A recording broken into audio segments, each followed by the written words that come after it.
بسم اللہ الرحمن الرحیم۔ السلام علیکم سامعین، آج ہم آپ کو ماہ رجب کی فضیلت کے بارے میں بتائیں گے۔ رجب کا معنی عربی زبان میں ترجیب کے معنی تعظیم کے ہیں، اور ماہ رجب کی وجہ تسمیہ بھی یہی ہے۔ عرب اس کی تعظیم کیا کرتے تھے اور اس مہینے میں بتوں کے نام پر جانور ذبح کیا کرتے تھے جنہیں عطیرہ کہا جاتا تھا، لیکن جب اسلام آیا تو اس نے یہ رسم ختم کر دی۔ رجب المرجب اسلامی قمری سال کا 7واں مہینہ ہے۔ یہ بڑی برکت اور فضیلت والا مہینہ ہے۔ اس مہینے کی فضیلت کے بارے میں ایک روایت حضرت عائشہ صدیقہ رضی اللہ تعالی عنہا سے مروی ہے کہ حضور نبی کریم علیہ السلام نے ارشاد فرمایا، اللہ تعالیٰ 4 راتوں میں خیر و برکت کی بارش کرتا ہے: عید الاضحیٰ کی شب، عید الفطر کی شب، 15 شعبان کی رات اور رجب المرجب کی پہلی شب۔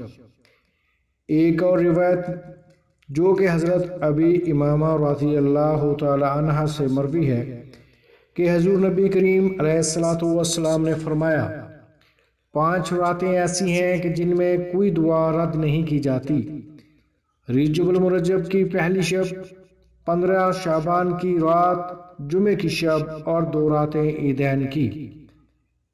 رجب المرجب کے بارے میں ایک روایت میں آتا ہے کہ اللہ تعالیٰ نے مہینوں میں سے 4 مہینوں کو زینت بخشی ہے: ذی-قعدہ، ذی الحج، محرم اور رجب۔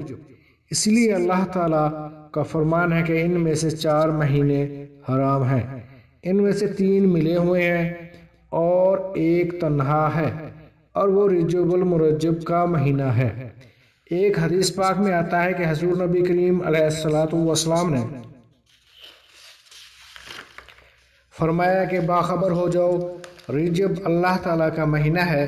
جس نے رجب میں ایک دن ایمان اور ثواب طلب کرنے کی نیت سے روزہ رکھا، اس نے اللہ تعالیٰ کی عظیم رضامندی کو اپنے لیے واجب کر لیا۔ رجب المرجب کی فضیلت و برکت کے بارے میں ایک حدیث پاک میں اس طرح سے ارشاد ہوتا ہے کہ رجب حرمت والے مہینوں میں سے ہے۔ اسی مہینے میں اللہ تعالیٰ نے حضرت نوح علیہ السلام کو کشتی میں سوار کرایا۔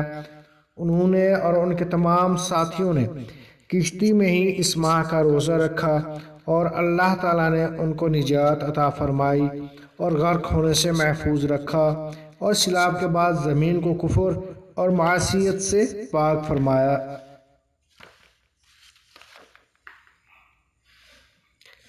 نماز پنجگانہ کی فرضیت: ماہ رجب میں ہی معراج کے موقع پر 5 نمازیں فرض ہوئیں۔ اس سے پہلے 2 نمازیں تھیں، فجر اور عشاء۔ ابتدائی طور پر اللہ تعالیٰ نے 50 نمازیں فرض کیں، اور پھر حضرت موسیٰ علیہ السلام کے مشورے پر نبی صلی اللہ علیہ وآلہ وسلم نے اللہ تعالیٰ سے تخفیف طلب کی تو بالآخر 5 نمازیں فرض ہوئیں۔ اب امت ادا تو 5 نمازیں کریں گی، لیکن اسے ثواب 50 کا ہی ملے گا۔ لہٰذا ہمیں اللہ کی رحمت کے بحر مواد سے بھرپور فائدہ اٹھانا چاہیے۔ یہ اور یاد رکھیے، نمازی ایمان و کفر میں حد فاصلہ ہے۔ قیامت کے دن پہلے اسی کا حساب ہوگا۔ یہ دین کا اہم رکن ہے اور کسی حال میں بھی معاف نہیں ہے، سوائے عورتوں کے مخصوص حالات کے، اور باقی تمام احکام زمین پر نازل ہوئے، لیکن نماز تحفہ معراج ہے جو آپ کو 7 آسمانوں کے اوپر سدرۃ المنتہا کے پاس عطا ہوئی۔ لہٰذا ہمیں اللہ تعالیٰ کے اس عظیم عطیے کی قدر کرنی چاہیے۔ پہلے روزے کی فضیلت: حضور صلی اللہ علیہ وآلہ وسلم کا ارشاد پاک ہے کہ جو رجب کی پہلی تاریخ کو روزہ رکھتا ہے اس سے جہنم اتنی دور ہو جاتی ہے جتنا آسمان زمین سے دور ہے۔ حضور صلی اللہ علیہ وآلہ وسلم کا ارشاد پاک ہے کہ جو کوئی اللہ تعالیٰ کی رضا حاصل کرنے کے لیے رجب میں ایک روزہ بھی رکھ لیتا ہے وہ داخل جنت ہوتا ہے۔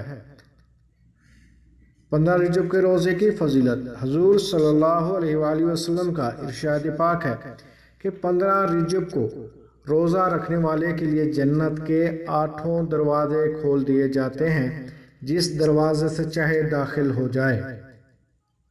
27ویں رجب کے روزے کی فضیلت۔ حضرت علی رضی اللہ تعالی عنہ سے روایت ہے، حضور صلی اللہ علیہ وآلہ وسلم کا ارشاد پاک ہے، جس نے 27 رجب کو روزہ رکھا، اللہ تعالیٰ اس کو 1000 سال کے روزوں کا ثواب مرحمت فرمائے گا۔ حضرت سیدنا عبداللہ ابن عباس رضی اللہ تعالیٰ عنہ سے روایت ہے کہ جس نے 27 رجب کو روزہ رکھا، اس کے لیے یہ روزہ تمام عمر بھر کے گناہوں کا کفارہ ہو جائے گا۔ اگر وہ اس سال مر جائے گا تو شہید ہوگا۔ 10 بار سورہ فاتحہ کی فضیلت۔ حدیث مبارکہ میں ہے کہ جو کہ 15 رجب کو 10 بار سورہ فاتحہ پڑھے اور اس دوران بات چیت بالکل نہ کرے تو گویا اس نے زمینوں کے برابر اللہ تعالیٰ کی راہ میں سونا خیرات کیا۔ 50 سال کے گناہ معاف۔ حدیث پاک میں ہے، جس نے رجب کے مہینے میں ایک بار سورہ اخلاص پڑھی، اللہ تعالیٰ اس کے 50 سال کے گناہ بخش دے گا۔ سبحان اللہ۔ 9 سال کی عبادت کا ثواب۔ حضرت سیدنا انس رضی اللہ تعالی عنہ سے روایت ہے، حضور صلی اللہ علیہ وسلم کا ارشاد نور بار ہے، جس نے ماہ حرام یعنی ذوالقعدہ، ذی الحج، محرم الحرام اور رجب میں 3 روزے رکھے، اس کے لیے 900 سال کی عبادت کا ثواب لکھ دیا گیا۔ یعنی کسی بھی مہینے میں ایک روزہ رکھ لیں تو اس کے لیے 900 سال کی عبادت کا ثواب لکھ دیا جائے گا۔ حضرت سیدنا انس رضی اللہ تعالی عنہ فرماتے ہیں کہ اگر میں نے سرکار صلی اللہ علیہ وآلہ وسلم سے یہ نہ سنا ہو تو میرے کان بہرا ہوں۔ اگر میں نے سرکار صلی اللہ علیہ وسلم سے یہ نہ سنا ہو تو میرے کان بہرے ہوں۔ تو خواتین حضرات کوشش کریں کہ رجب کی پہلے شب نوافل کا اہتمام کریں، روزے کا اہتمام کریں، کیونکہ اس کی بہت ساری فضیلت بیان کی گئی ہے۔